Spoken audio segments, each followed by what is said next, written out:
Hey, good evening, everyone. Ooh, this mic's a little hotter than my other one. Sorry about that.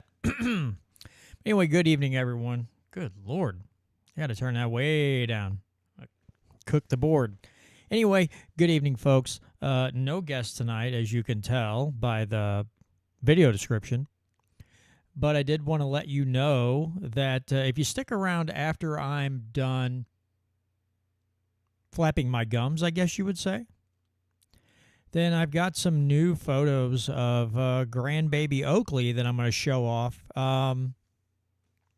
After I'm done recording, I did some 1 month photos last week Sunday. So I'm going to show off my granddaughter once again if you stick around after the show is over. All right, with that being said, let's get this recording started, shall we? And then we'll hop right into me flapping my gums for a bit.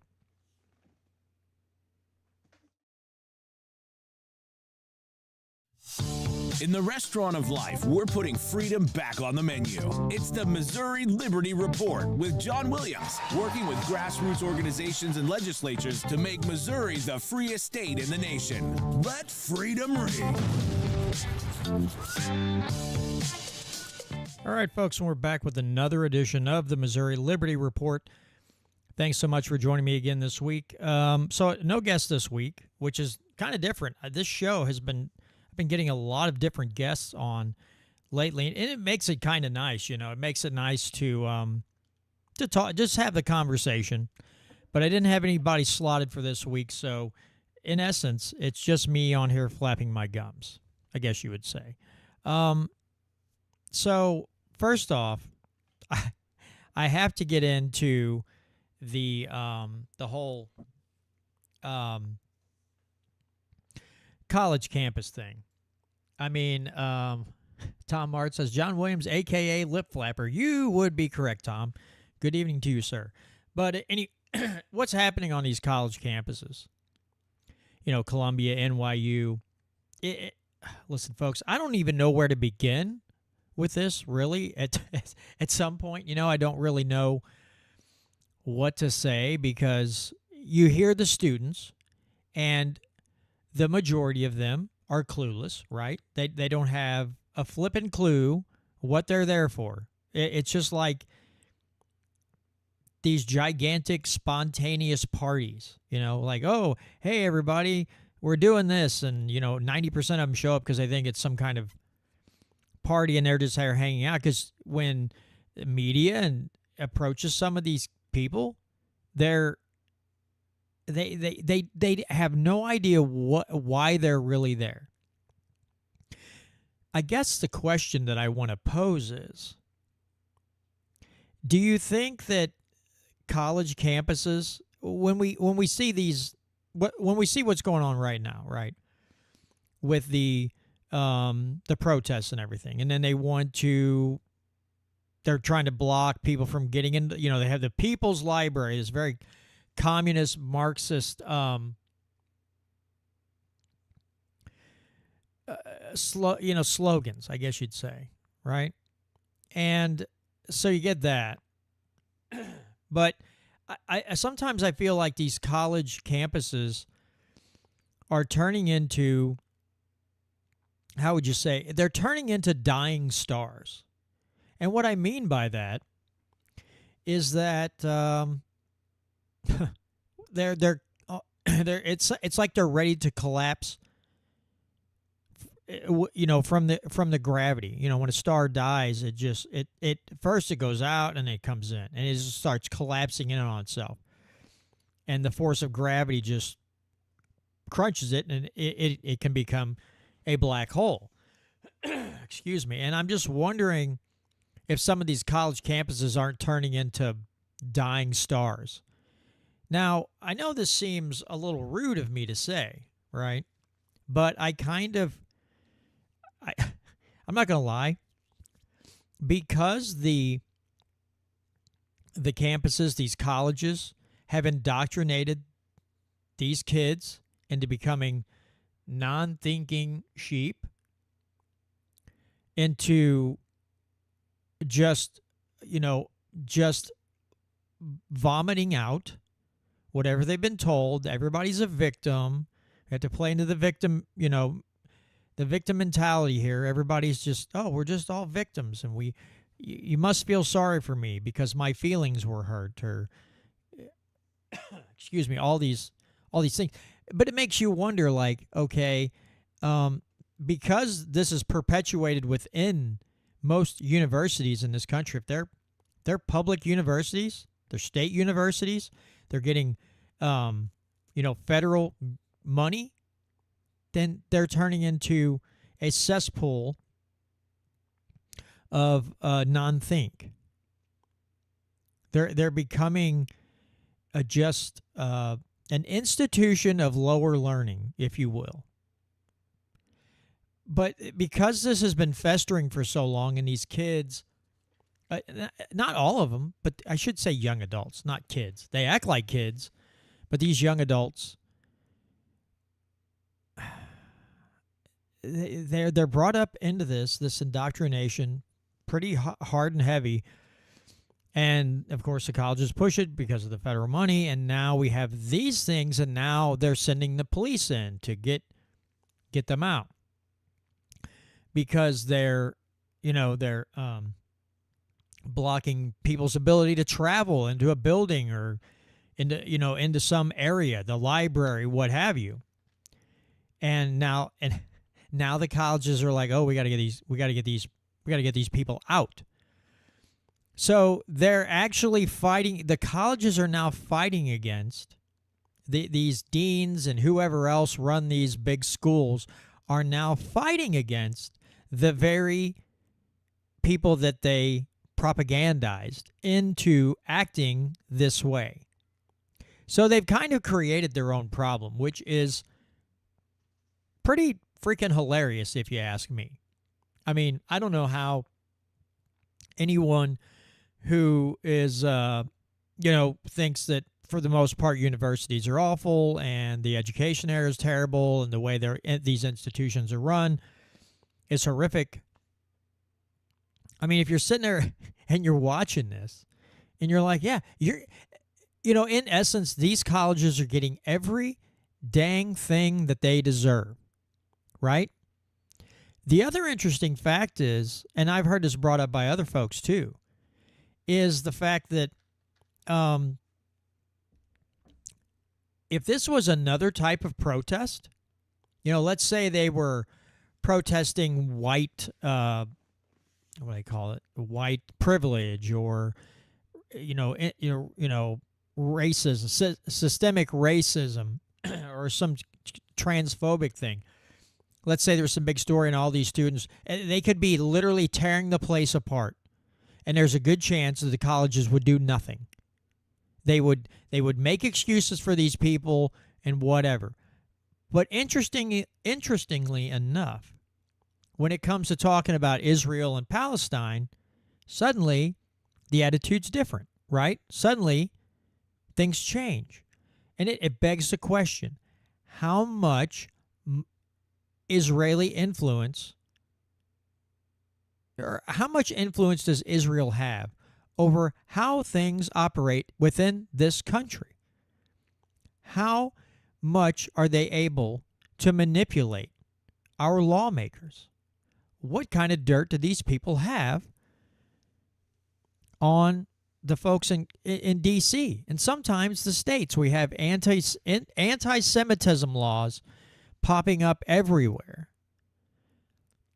But these, for the most part, these people could talk smack on anything else, and nothing would happen. But with Israel,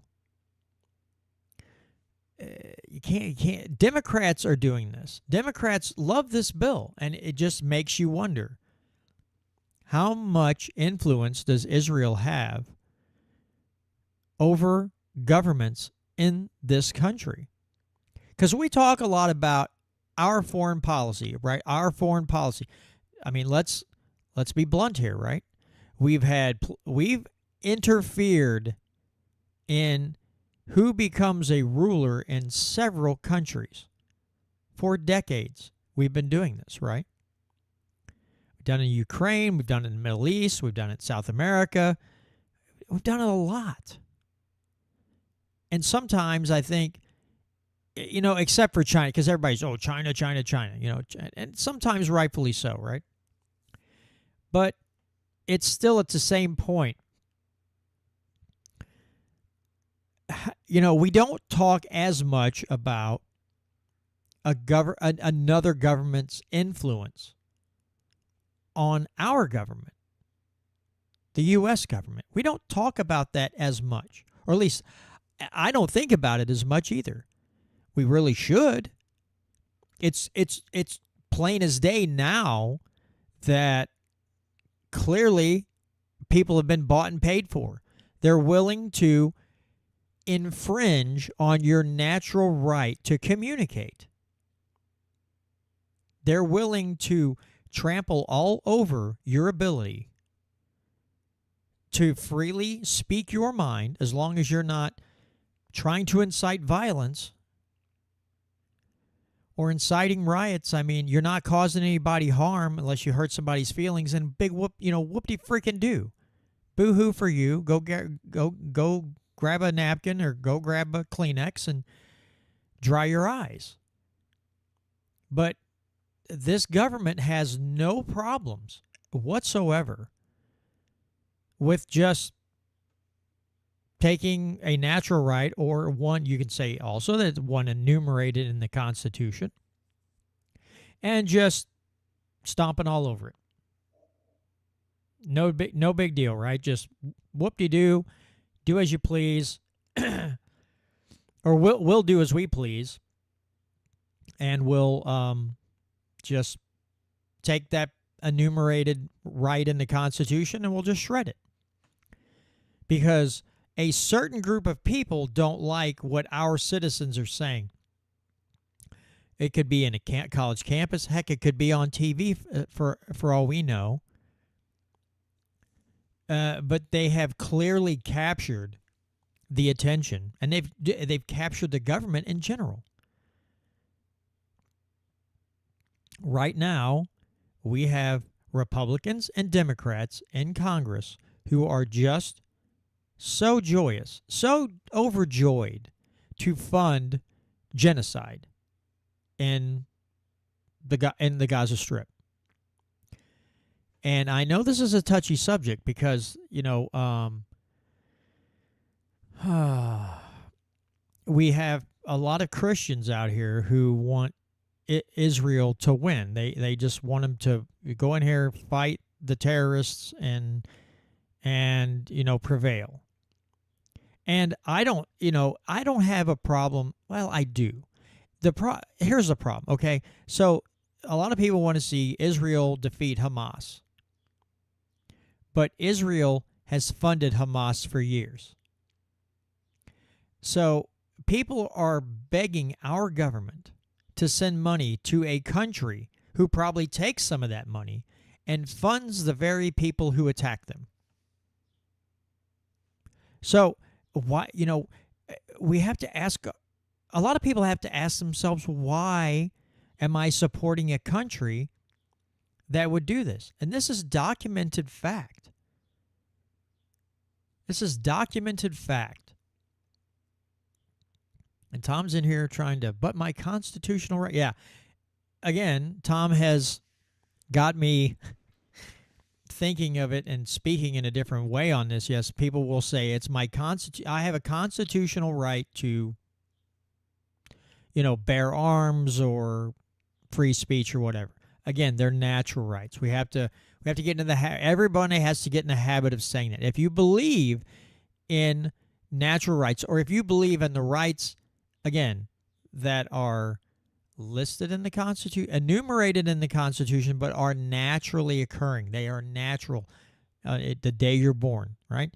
If we're going to get to a point where we somehow combat the government, crapping all over the Fourth Amendment, the Fifth Amendment, the First Amendment, the Second Amendment, the 10th Amendment, the Ninth Amendment, all these amendments. If we're going to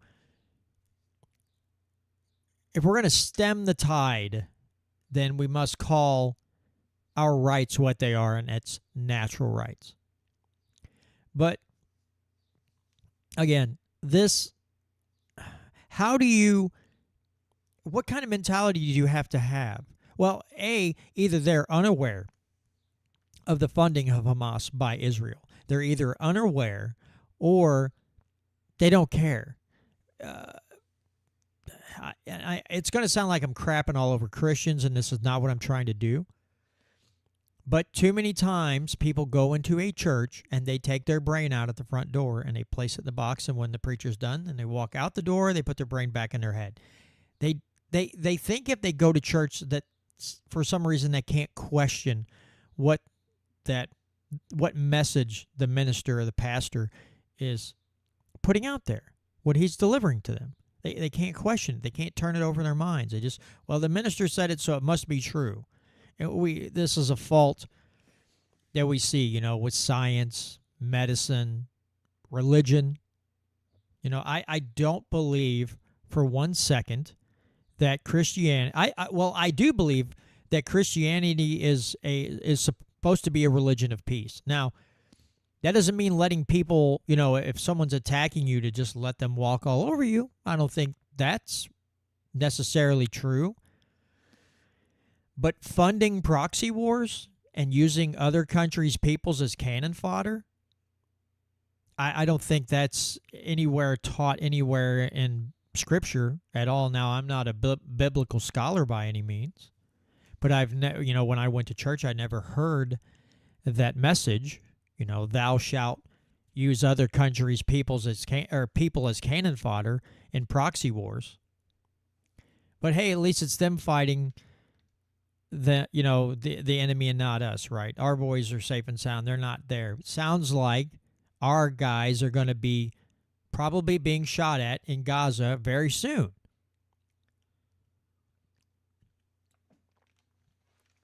But it does beg the question, what kind of influence do other countries have in our government? Because Israel alone seems to have gained major influence. Now, I don't know if they go around, they get dirt on these people.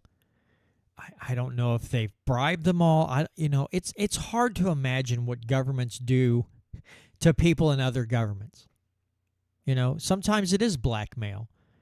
Sometimes it's fraud. Sometimes it's bribery. I mean, there's a number of methods that you can use, especially when dealing with people who are power hungry, and a lot of them are not too well in the head, right? We do, as Dr. Rechtenwald said last week, we've clearly got some psychopaths that are in power in the state. And when I say the state at this point, I'm talking about just government as a whole. D.C., here in Missouri, locally maybe. There are psychopaths in governments everywhere. And if you speak their language, which is money or power or favors or whatever, you can get your way in these situations, right? So with Israel, keep shoveling us money. Oh, also, by the way, we don't want anybody trash talking Jews, And here's the thing, folks. This is another reason you can't trust the state. It's a parasite.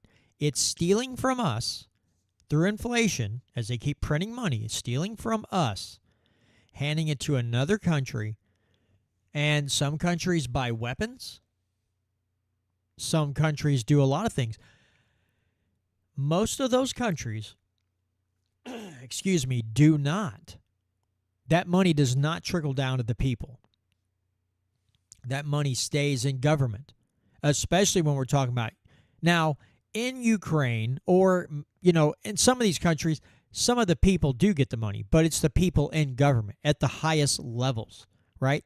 The Ukrainians, we're paying salary, the government employee salaries, right? We're paying the salaries and for proxy war in Ukraine. Israel, we're paying for a genocide, and we're sending money and aid to a government who is funding another group of people that don't like them very much. What are we doing? And then again, when these college kids, right or wrong on, or knowledgeable or not so knowledgeable on whatever they're protesting, you've got the propagandized masses protesting. They're not sure what they're protesting about, and now you've got this battle between students and the leadership in these universities. And again, I find it hilarious. I hope, I really do. I hope a lot of these colleges collapse in on themselves. Now, it sucks that the people that have paid these institutions money that may not get to finish out their schooling, but we see what's going on. We hear about it all the time. People all over the place complain about the universities, what they're teaching kids, how these kids are acting. You know, what their belief system when they come out. And it's like, okay, yeah, that's all fair. It's all solid points. But at the end of the day, when you see this happen, doesn't a little part of you wish to see the universities just collapse in on themselves? Just, I don't think it would be hard to find anything that would make me happier than to see that. To see the colleges just flop. Getting their comeuppance for the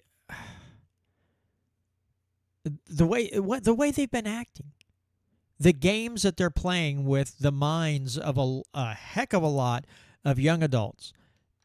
It would be interesting to watch that all. Or at least several of these universities just go down in flames. I can't think of anything else right now off the top of my head, except for, you know, if our government suddenly, I don't know, lost 90% of its power. That could be pretty cool too. But other than that, watching these universities just bloop, fall down on their faces, and a lot of parents coming to grips with what these schools do to their kids and pull them out. Or say, hey, we got to go, to a private university. Maybe you won't come out of there with less brain cells than when you went in. Because that's what it seems like. It seems like they come out with fewer brain cells than what they went in. And I know that seems a little harsh. I get it. But it's the way it sounds, the way they act, the things that they believe. It's like, wow, did you get a lobotomy while you were in there? You start looking for the holes where they went in and took out the frontal lobe? It's like their frontal lobes are all damaged. Are they being hit with microwaves in every classroom while the teachers, just bombarding them with mindless drivel, and then somebody's like microwaving their frontal lobe and they come out lobotomized and good little status sheep without and with no understanding of how the world really works. And are these people that might have had their student debt canceled, or maybe when they graduate their student debt would be canceled? Do you think that if they were caught saying anti-Semitic things, or let me rephrase that, misconstrued as anti-Semitic, that they wouldn't get their student debt canceled? Wouldn't that be hilarious? And listen, nothing would surprise me more Nothing would that would not shock me at all if they're like, hey, if you were in school and we find out you said some bad things about Israel, we're not canceling your student debt. I could literally see the government doing that because of how emboldened they are by outside influence and just their own unrelenting want of power, just never ending lust for control. And that's the thing that irritates me the most about, when hate speech laws, things like this anti-Semitism legislation. How in God's name are you supposed to have a civilized debate with someone when you're being coerced to not say things, when they're trying to mandate that you use certain phrases or don't use certain phrases? It takes away the ability for you to effectively communicate your opinions or your thoughts on certain subject matter because your language is being controlled. Now, your government officials and the media, they can use all the keywords that you can choke down. But that's because you have a private-public partnership, government and media working together. But if you're a normal citizen or maybe a college student or, just somebody out there in the world trying to do whatever it is you do, is you're not hurting anybody, you're just trying to make a living and keep a roof over your head and keep your family fed. Those are the type of people that can't communicate freely. And for people to not understand that this is how you lose control of everything, when you control the communication, when you have almost complete control of dialogue, and you control the information, it's very hard to throw off the shackles of a tyrannical government when you possess knowledge that could awaken other people and you're not able to get that message out.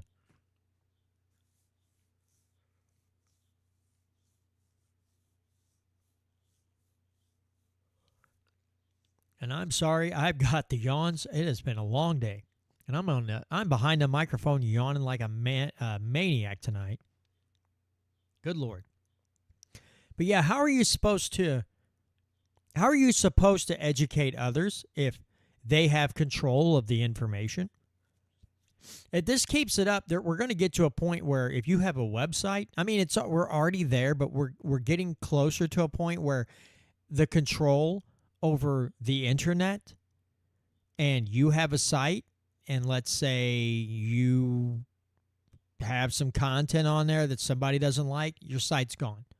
You've lost the ability to communicate ideas. You've lost an ability to link up with other like-minded people separated by maybe hundreds or thousands of miles because some idiotic bureaucrat doesn't like the things you're saying.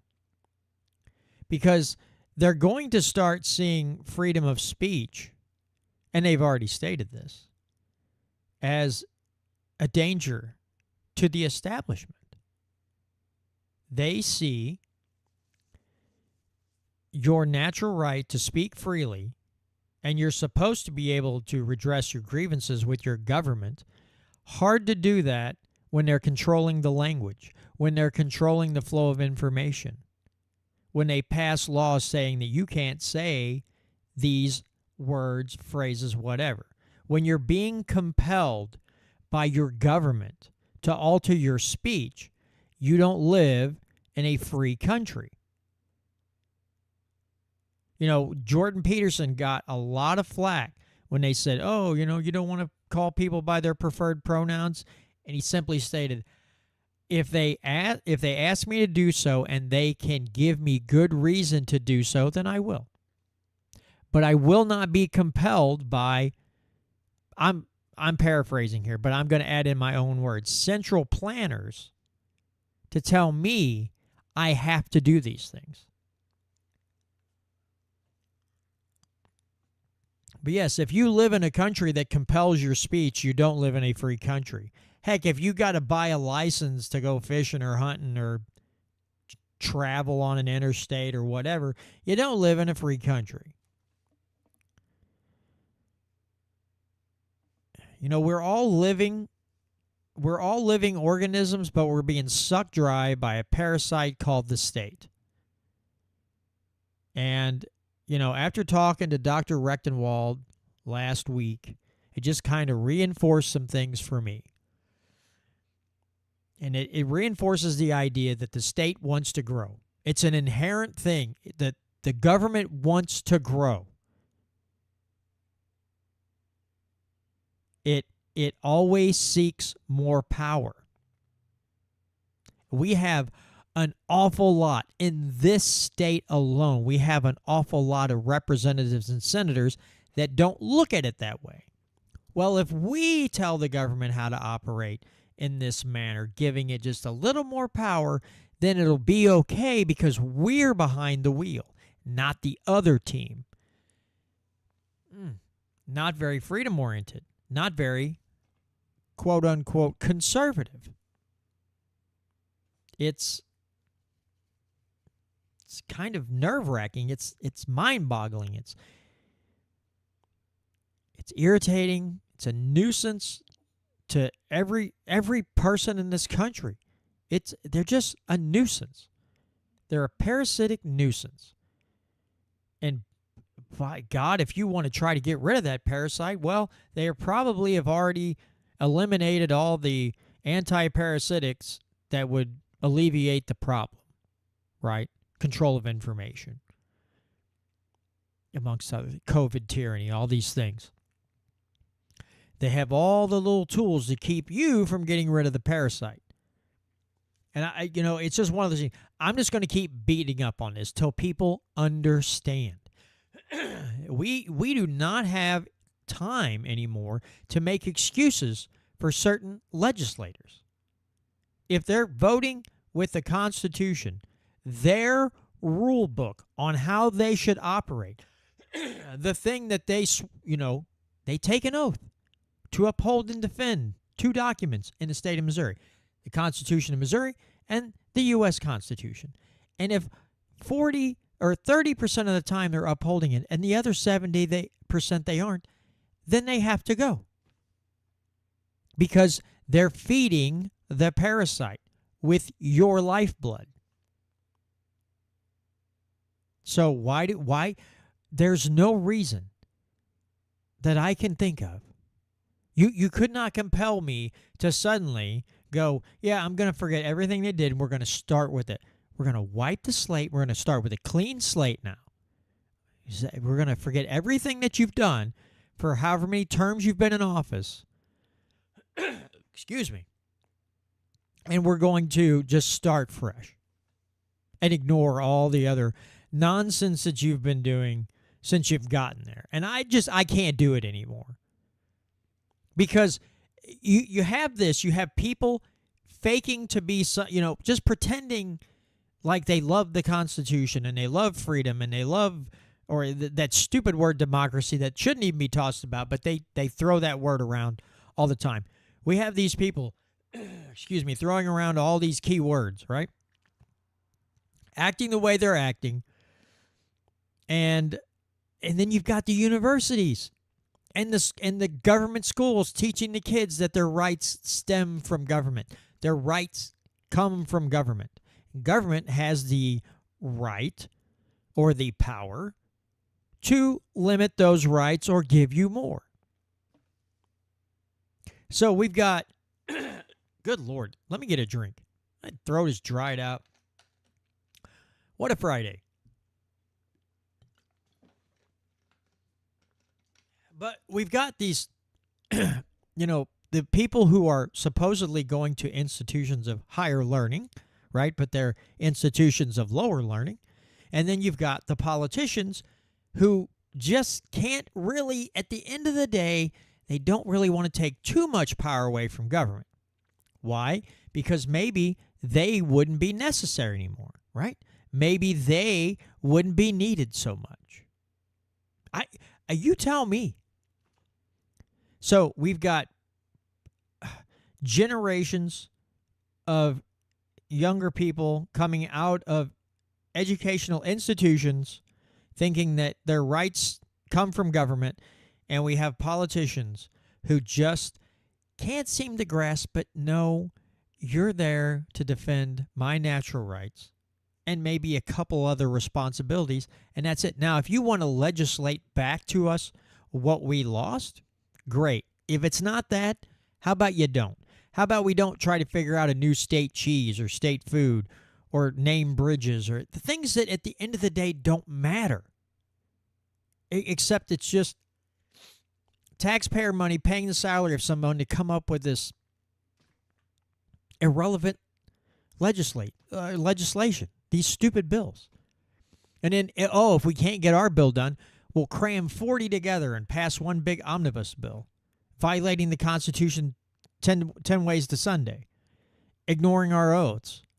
I'm done with, we just got to get through this session. And then listen, I even was thinking that way. I'm done thinking that way, right? I'm done with that mindset that I have to wait until sure, you kind of have to vote other people in or find a much better candidate to run against that incumbent and try to boot them out. Yeah, you got to wait to do that. But you don't have to wait to put the scrutiny on them, to scrutinize what they're doing. Like Tom with the Lock and Smith Foundation. Look, they go through all these bills, find out what's constitutional, what's not.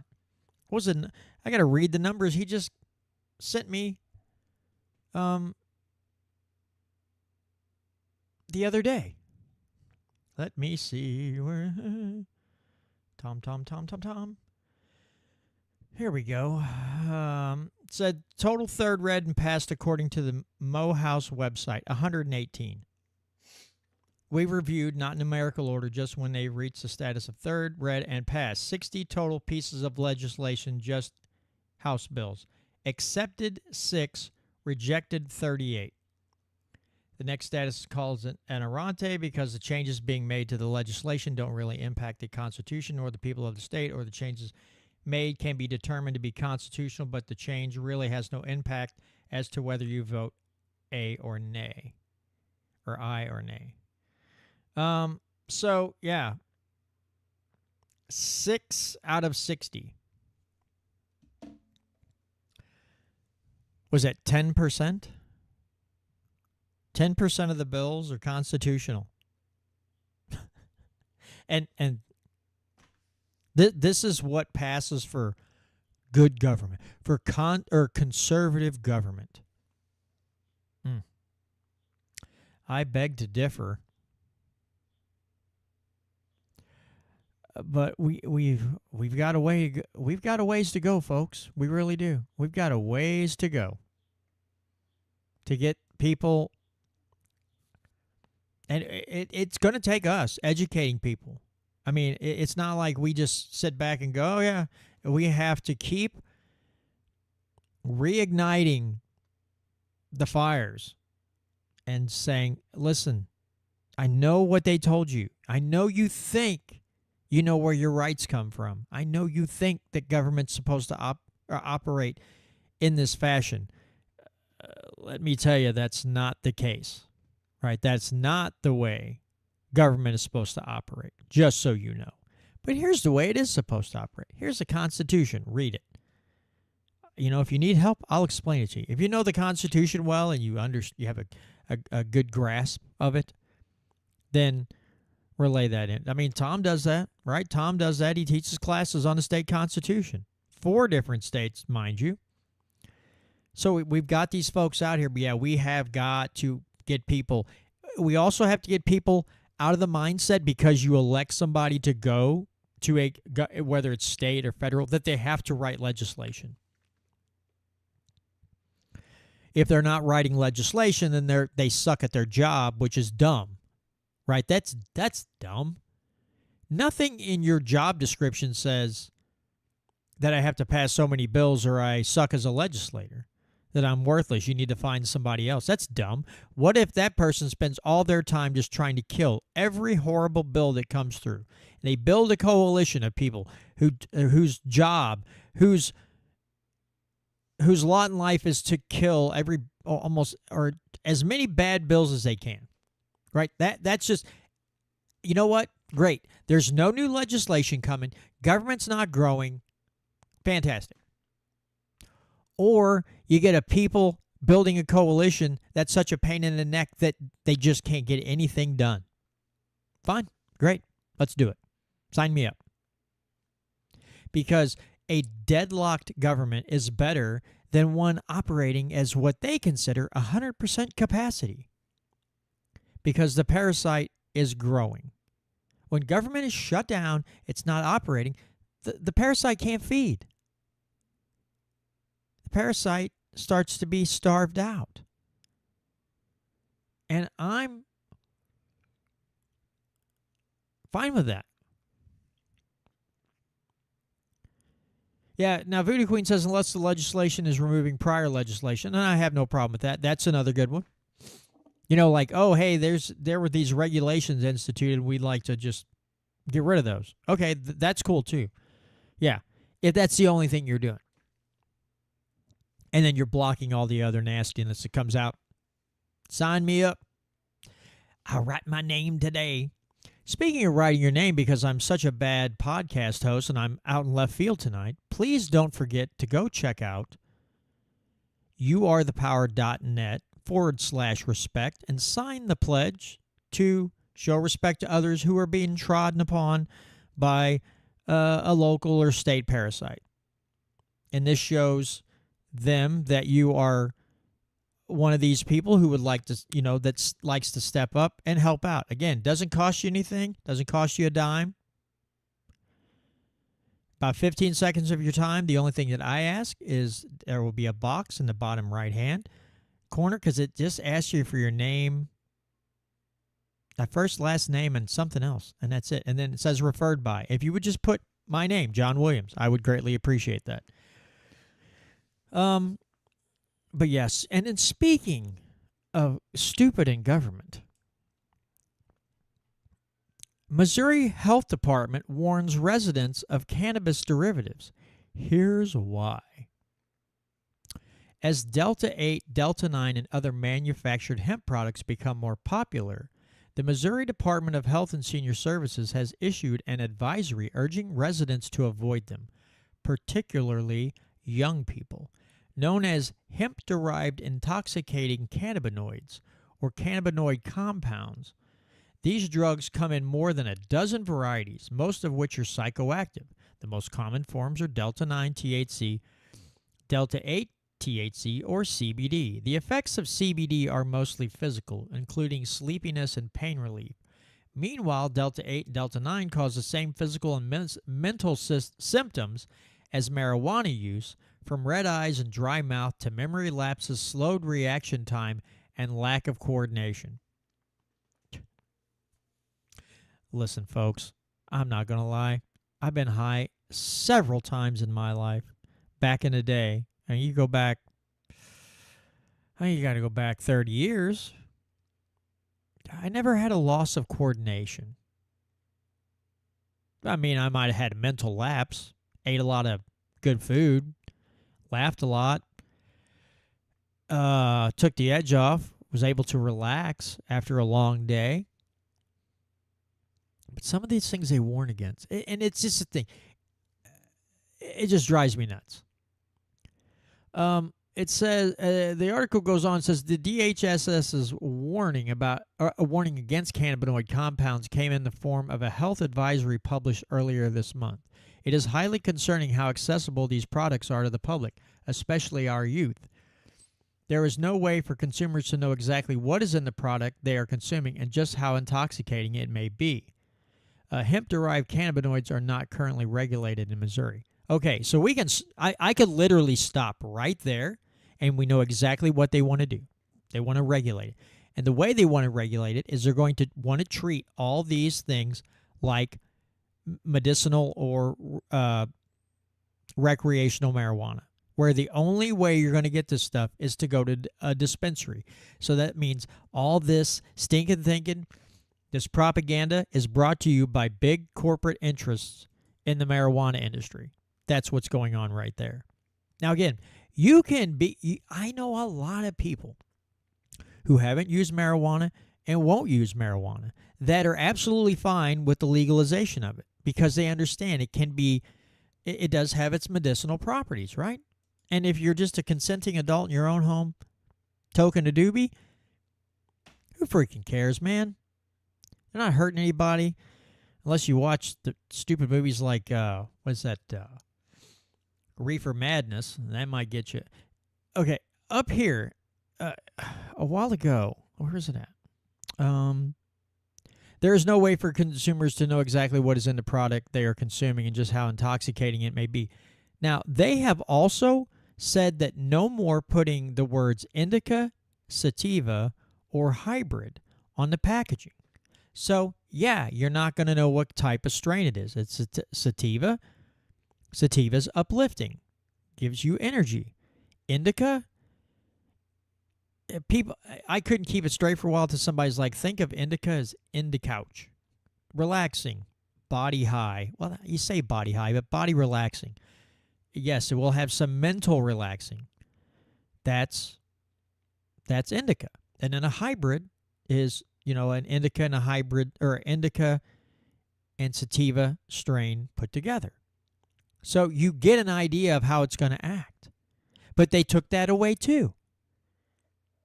Because they said, well, that was misleading. Well, if you go into a dispensary and the person there behind the counter is worth their salt, they'll know exactly how that's going to act for the most part. Now, everybody reacts differently to a lot of things. But we have a lot of pharmaceutical drugs out there that cause a lot of side effects that you have to take other medicines to counteract the side effects of those medicines and then more medicine to counteract the other side effects. That's just fine. But God forbid you get intoxicated on Delta 8. Now the whole world's gone to hell in a handbasket. And this is what I talk about parasites. This is a public-private partnership con job right here.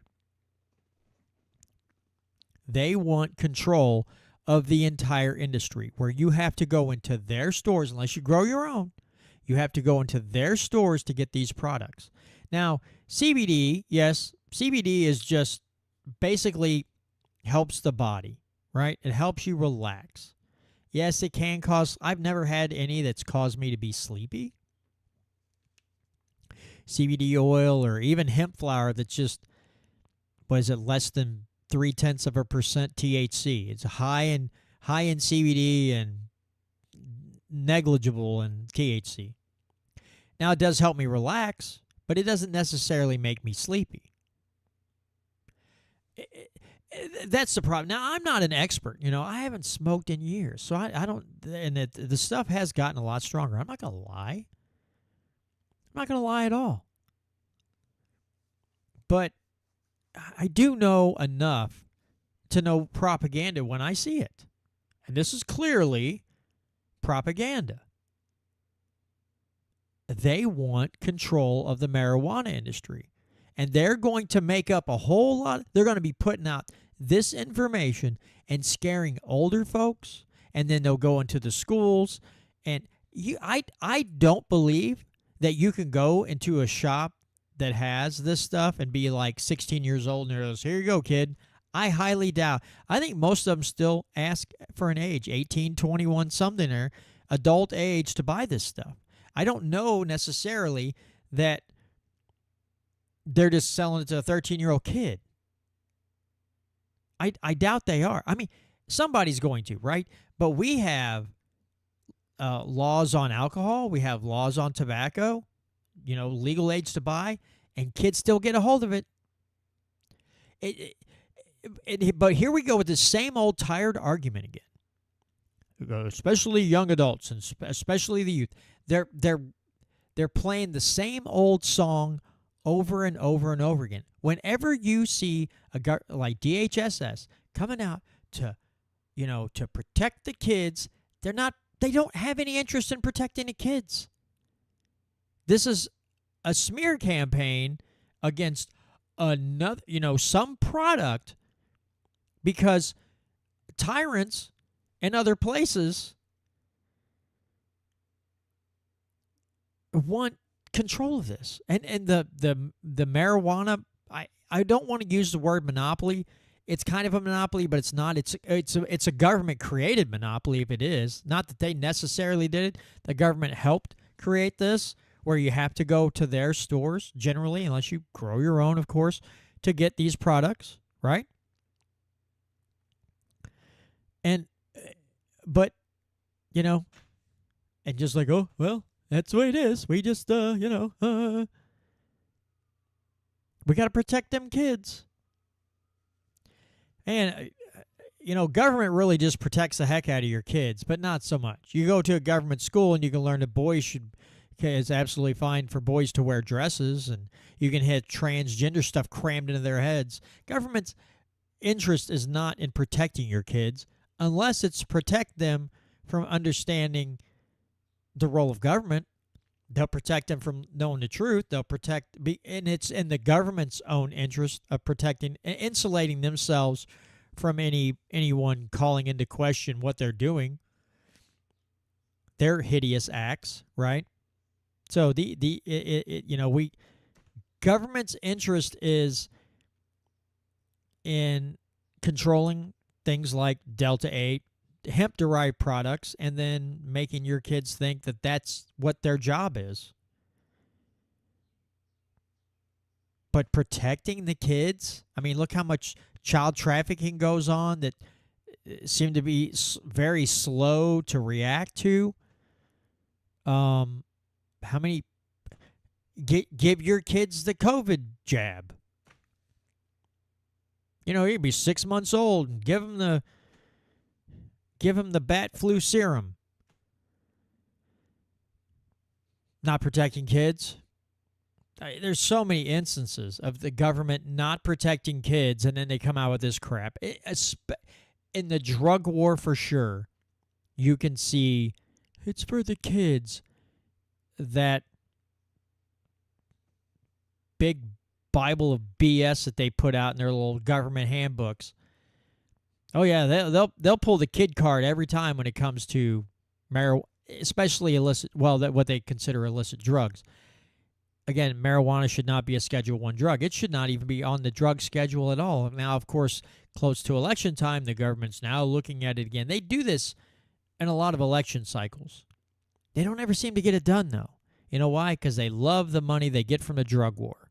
And if they eliminate this one, well, that's still, since the feds still consider it an illegal substance, they lose out on a lot of money, Jack.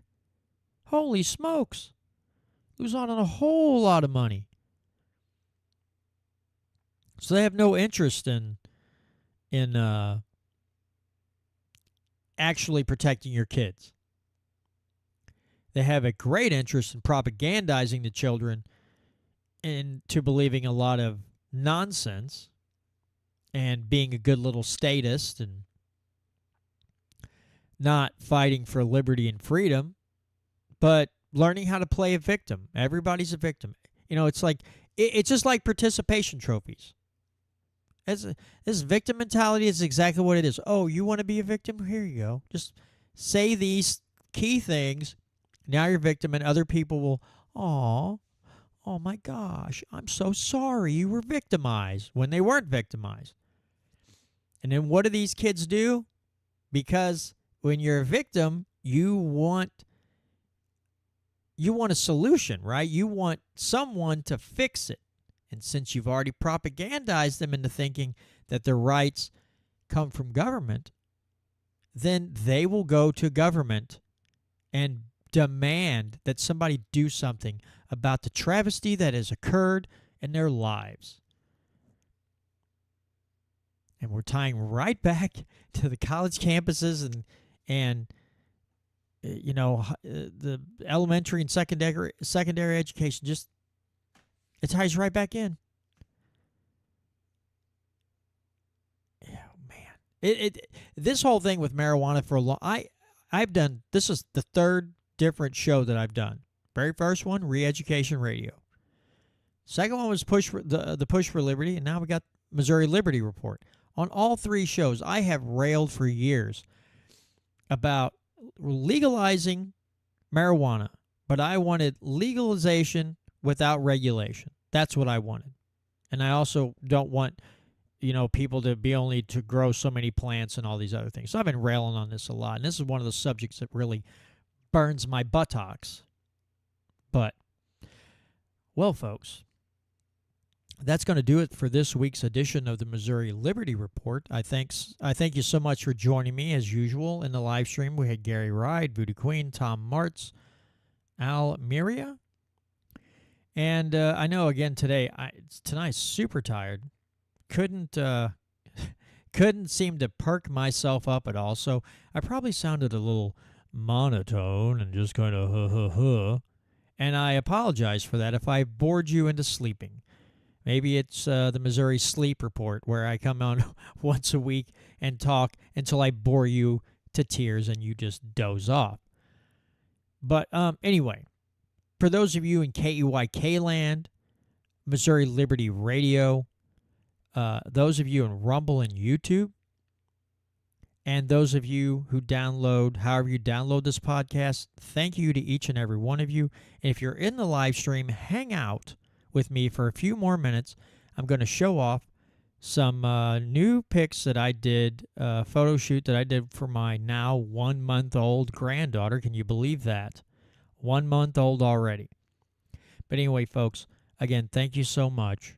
I don't have any guests slotted for the next few weeks, but I will be working on that because clearly having someone to talk to might wake me up a little bit.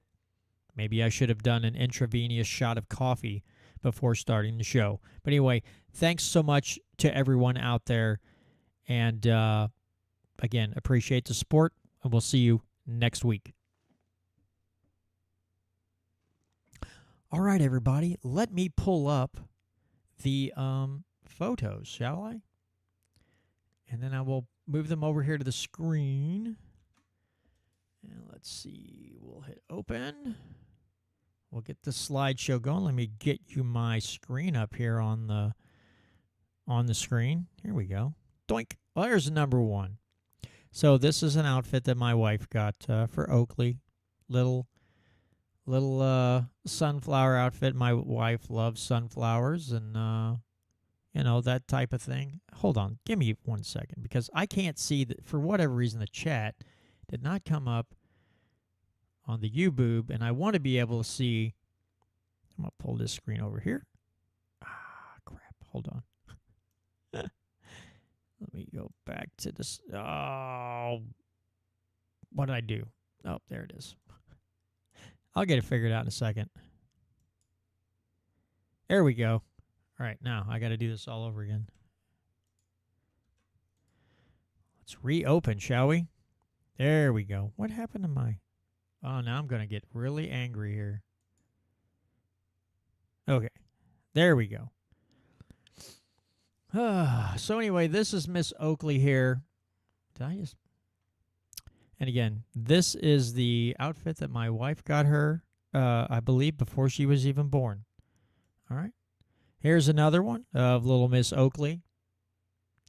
This one, she's a little more asleep. There's another one like that. I did multiple poses. I did some in color, some in black and white. This one, she's kind of got her eye open just a little bit. It was, let's get milk drunk and doze off, and then good for a little bit. And there, here, this one here, you can clearly see not a happy baby. She's a little upset. Grandpa and Grandma and Mom kept moving around. But anyway, so that's that, which is that cute little pouty face. But yeah, we got her milk drunk several times. We didn't give her a whole lot. And then give her a little bit of a pacifier, wait for her to fall asleep, pop the pacifier out, resume taking photos, kind of like this one here. And I am not a just that little eye just trying to open. Oh, I forgot about that one. This black and white one here, that turned out pretty well. This one cracks me up because she's got a look of, what on God's green earth are you doing to me right now, Grandpa? Why are you doing this? Stop taking pictures and leave me alone. So that one, that one there, she's like, what is going on? She looks frightened. And her little cow, it's a cow basket. And you see my daughter has a fascination with especially Highland cows, and then apparently Oakley may have. That's my wife holding her, trying to get her chilled out. There she is in her swing. She loves her swing. Holy smokes, does she love her swing. And just smiling away. Little cutie patootie. Yeah, black and white. There's another one. I really like the way this one turned out in black and white. In color, it was but the black and white one I really, really like. Yeah, that one, she's wide awake. Boy, when her eyes are open and she's really looking around, those eyes look big. There's another one that I absolutely really like the way it turned out. It's a good close-up shot. This was all basically with the same lens. This is my 50 millimeter 1.8. I did use a 35 to 70 as well, but the 50 was pretty much my go-to because the bokeh. And when I talk about bokeh, I mean this soft blurring right here around your subject. Like, see how it starts to go out of focus here, but then all this soft focus. So if you get a lens that some of these other lenses, it doesn't look the bokeh, the blurring does not look this smooth. It's more janky. It's sharper. Instead of a rounded blur, it's like a pointed or a really sharp blur, and it doesn't look as smooth. There's another one over. Maybe I shouldn't show that on YouTube. I don't know how they react. Like, There's another one over close up. Look at that hairy little shoulder of hers. Poor kid. Her mom was giving her grief over that. I'll go past these. There we go. Got a little bow on. And then I don't remember what family member bought her this blanket with her name on it. Again, has the Highland cow. Some of these I just did. That one's an odd one. I shot it that way, and I just don't know how to feel about it because it's very oddly framed, and it's an odd angle. I don't even know why I shot it that way. I went ahead and edited it and stuck it in there, but yeah, it's just an odd photo. So here's some more. She's, again, at the baby shower, this kid got all kinds of Highland cows of some kind. So I took multiple, and there's a little tootsies there. Sweet little feet. There, she's grinning a little bit. But yeah, I just did a lot of different shots. Pretty sure I got a couple more here. Yeah, there. She likes to stick that tongue out. That tongue comes out a lot. And it's kind of cute. And there's her milk drunk and wanted to go to sleep. Grandpa caught her trying to nap. Man, there's sleepy face again. But yeah, you can see in the photo. I mean, and they're all out. There were still some in the crib. I mean, there's just going to be cows everywhere. I love that little face. She's like, it kind of looks like paparazzi. That was just a, this is a, what do they call it? Oh God, what's the word I'm looking for? But you can get these, yeah, I'm blanking out so bad tonight. Presets, that's what they're called. These presets for Lightroom and Photoshop. And that would just add you get vintage looks and stuff like that. Here we go. Here's a good one. Tongue out. Not real happy. She looks like she's at a metal show. And it's right the part where they're like, bleh. It's kind of what it looks like there. Another yawny pose with all the cows. There's another good one there. Bright-eyed and bushy-tailed. Trying to figure out what the heck Grandpa's pointing at her face. But and this is one of the favorites of everybody. Now, this here didn't turn out as well as looking at it now. Not super happy, but a lot of times people take a blue sheet, stretch it out tight, take cotton batting and put it around to kind of look like clouds. It kind of looks like it, but the way I had to crop it and everything, it's still a great photo. I love it. I absolutely love the photo. But yeah. So that'd be granddaughter Oakley at a month old, looking all cutesy. But anyway, I just wanted to show off some photos that I've done. And listen, folks, if I may plug my own, the heck is this? Get out of here. If I may plug my own business, especially the people that might be watching this locally or somewhere around the state of Missouri, I do photography. I do like to try to get, I do try to make some money with my photography. Now, I do have a wedding coming up in August. And the thing is, that money's already spent. That money will be spent on a new wildlife lens.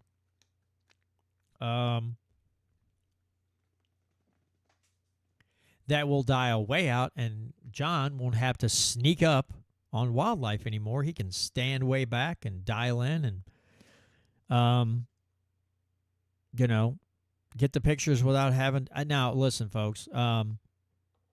There are people out here that have lenses. I saw one lens on Facebook Marketplace yesterday, right?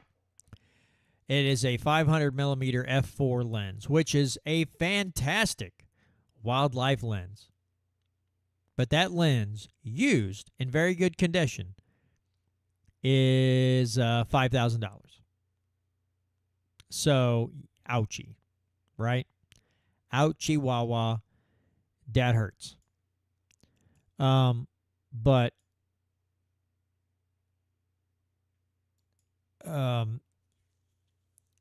there are people who will literally have one of those 600 millimeter f4, 500 millimeter f4, even this 200 to 500 5.6 and 5.6 I'm looking at, right? I have read people putting on a ghillie suit and going to where, like, say you go to Eagle Bluffs outside of Columbia, and there's like 15 pools of water, and you get some pools with a bunch of ducks on them, and you don't want to spook the ducks off. So they will literally get in a ghillie suit and hide behind something, prop that lens up on a monopod, tripod, whatever, and put on full camo to get those shots. I don't know that I'll be that committed. I don't know that I'll be that like, oh yeah, I'm going to go out and buy a ghillie suit so I can, take pictures of ducks or geese or wildlife. No, if I'm going to do anything, I might buy a camouflage wrap. If I have to put on like camouflage, a light camouflage shirt and pants or something, okay, maybe. But ghillie suits and the like, I don't know that I'll put on a ghillie suit to shoot waterfowl. I do know that once I get this, then the first trip that I'll be taking will be to Swan Lake. What is it? Swan Lake Refuge or something? I don't know. I guess there's a couple big lakes north of Columbia somewhere, and there's just waterfowl of all kinds. And that may be the first trip I take. Eagle Bluffs or Swan Lake Refuge or something to that effect. But yeah, I might just, pack my shit up and go up there and put that lens through its paces, because I should be able to sit back, plop it on something, and shoot away. And so that's my hope. So some of you might be photographers, and some of you might not be. But I'm going to pull up a picture of this lens, and just to show you how big the dang thing is. I mean, this one's not. Again, the 500 and 600 millimeter f4s are. Let's see if I can pull up a full picture. That's not a very big picture. What a piece of duty. All right, let me back out of here. I'm trying to find a bigger full-size image of it. Then I want to know how much the thing weighs, because that's something I'm not sure of. Okay. Well, you know what? I'm not going to bring up the picture. Let's see. How much is 3,200 grams? Holy smokes. Oh, I had that wrong. 2,300. So that lens, the lens that I'm looking at,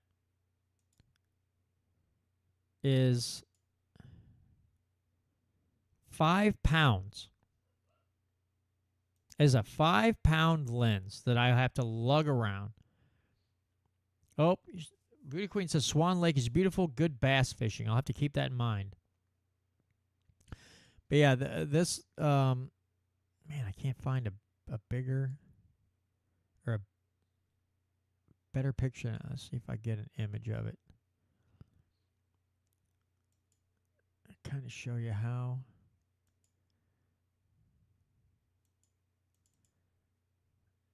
All right, I'm just going to pull. Okay, get out of here with your nonsense. Let me pull this back up real quick so you can see. See how, okay, there's the camera.